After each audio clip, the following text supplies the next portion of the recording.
Goranski svećenik Ivica Križ odlučio je spasiti tetriba gluhana. Prvi najvažniji korak je napravljen, siguran dom za razmnožavanje. Prvi uzgojni centar u Hrvatskoj, izgrađen po uzoru na poljski model, niknuo je duboko u Gorskom kotaru, u Prezidu. U prvom boksu nalazi se mužjak, u drugom boksu 3 ženke i u zadnjem boksu jedan dominantan mužjak. Boks je sačinjen tako da se sastoji od kupališta, donje mreže da ne mogu glodavci unutra, gornje plastične mreže da se prilikom predatora ne mogu ptice ozlijediti.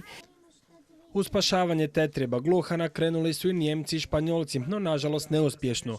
Ogromnoj ptici prirodni su neprijatelji lisice i divlje svinje koje se hrane jajima, no neprijatelj broj 1 i dalje je čovjek. To je jedina ptica prahistorijska koja živi još danas u Europi. Prije dosta toga više obitavalo, no međutim vrijeme je napravilo svoje.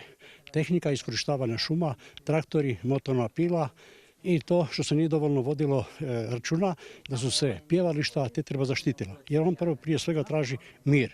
Ipak dobra je vijest da su nedavno u divljini viđene koke, ali što još bitnije i mužjaci, što daje jednu novu dimenziju na opstanak ove rijetke vrste. Kod uzgoja mi ih samo hranimo, a nikako ih ne uzimamo u ruke i tako da bi imali taj instinkt divljine i da bi ostale plahe ko što jesu u prirodi plahe, da se ne nauče na ljude. To je vrlo važan segment da bi one mogle onda u prirodu preživjeti.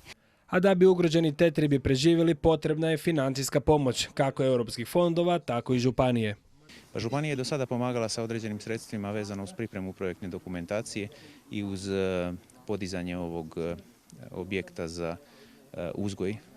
Međutim, u narednom periodu nakon što se dobiju sredstva Europske unije kroz LIFE program, predviđeno su financiranje županije negdje oko 33.000 eura kroz 3 godine.